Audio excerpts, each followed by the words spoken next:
tu me parles. Il ne faut pas que tu me menaces. Est-ce que tu me menaces? Tu ne t'approches pas. Tu ne me touches pas. On parle.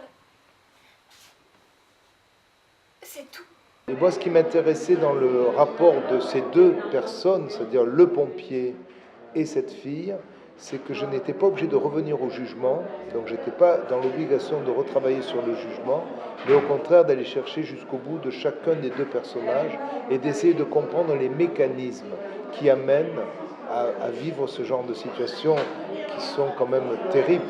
Le pompier, c'est venu d'un fait divers que j'ai lu en 2001. Je l'avais lu dans un journal et puis je l'ai oublié pendant 10 ans. Et puis quand j'ai voulu recommencer à écrire, je me suis souvenu de ce fait divers, donc j'ai couru au journal, j'ai fait faire des recherches et ils m'ont retrouvé le petit article qui n'était pas très grand. Pour moi, il y en avait 2 pages, mais en fait, il y avait juste une toute petite colonne. Et voilà, je savais que j'avais envie de faire vivre la personne qui était décrite dans cet article. Pourquoi tu t'es mise à parler à tous ces gens? Sans limite. Comme on dégueule. Avant, tu l'ouvrais pas. Et c'est parce que tu disais rien que tout est arrivé. Ils disent que je suis limitée. Ils disent, c'est une fille limitée. Ils se croient infinis alors. Est-ce que dans leur tête à eux, il y a de grandes prairies? Et moi je suis comme une chèvre attachée à un piquet. Une chèvre qui ne va pas plus loin que son bout de ficelle. Et eux, ils croient qu'ils courent, qu'ils galopent jusqu'à tout là-bas. C'est sûr que tu es limitée. Une fille normale aurait parlé. Une fille qui a quelque chose dans la tête aurait su dire non. Toi, tu n'as rien dit. Tu venais, c'est tout. Je ne t'ai forcé à rien. Puis un jour m'est arrivée une première phrase qui disait, en gros, je crois, ils disent que je suis limitée, ils disent que je suis une fille limitée. Est-ce qu'ils se croient infinis? À partir de là, quand j'ai trouvé cette façon de parler pour la fille, j'ai écrit 20 premières pages que j'ai confiées à une association, à l'association Beaumarchais, qui distribue des bourses d'écriture. Et j'ai appris que dans le jury, il y avait Serge Barbutia, qui l'année d'après m'a proposé, une fois que la pièce était finie, de venir assister à une lecture de Pompier dans son théâtre du Balcon. Et c'est comme ça que j'ai découvert le théâtre du Balcon. Et c'est à ce moment-là, et surtout à cause de l'interprétation de Camille Carraz dans le rôle de la fille, que j'ai eu vraiment le sentiment que je ne pouvais pas passer à côté de cette pièce, qu'il fallait que je crée cette pièce. Quelle histoire? La nôtre, l'histoire. Du début à la fin, tu la connais. Non. Je ne sais rien de cette histoire que tu as inventée et que tu racontes à n'importe qui. Ton histoire et la mienne sont différentes. Pourtant, c'est la même histoire. Même début, tout pareil. Ton histoire ne peut pas être différente, puisque c'était toi et moi.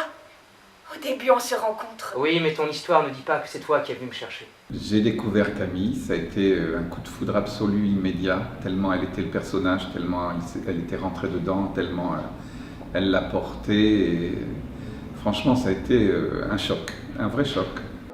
Je pense qu'il y a comme ça des rencontres quelquefois entre des personnages et des comédiens. Et il y avait sans doute une rencontre. Je crois qu'elle avait des choses à dire à l'intérieur de ce texte-là, de ce personnage. C'est une femme très délicate, comme est la pièce d'ailleurs, et sa délicatesse, je pense qu'elle rencontrait parfaitement le texte. Maintenant, je dirai tout. Tous les numéros. Le 1, quand j'arrive au bal, que je te vois au fond, que tu ramasses les câbles et que tu les branches.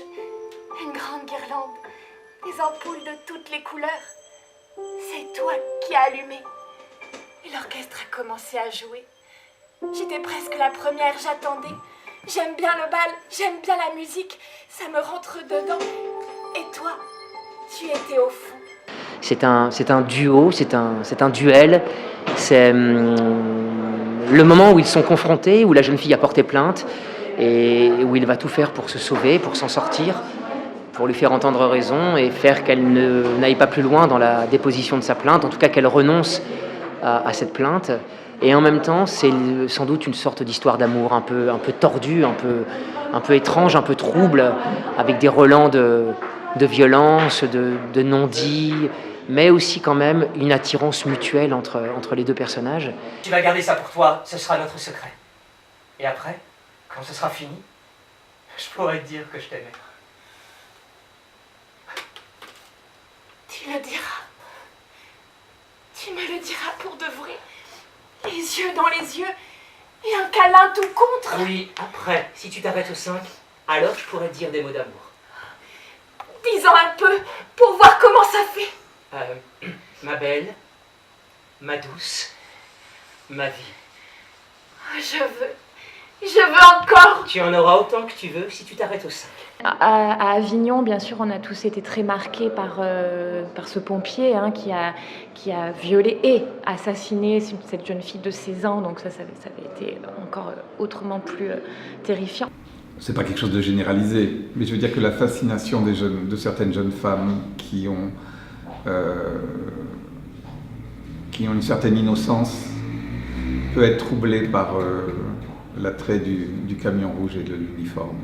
C'est vrai que les pompiers, pour moi, c'est depuis toute petite, il y a quand même cette aura, cette espèce de fascination qu'ils exercent, quoi. Enfin, donc ça, c'est... En l'occurrence, c'était pas Avignon.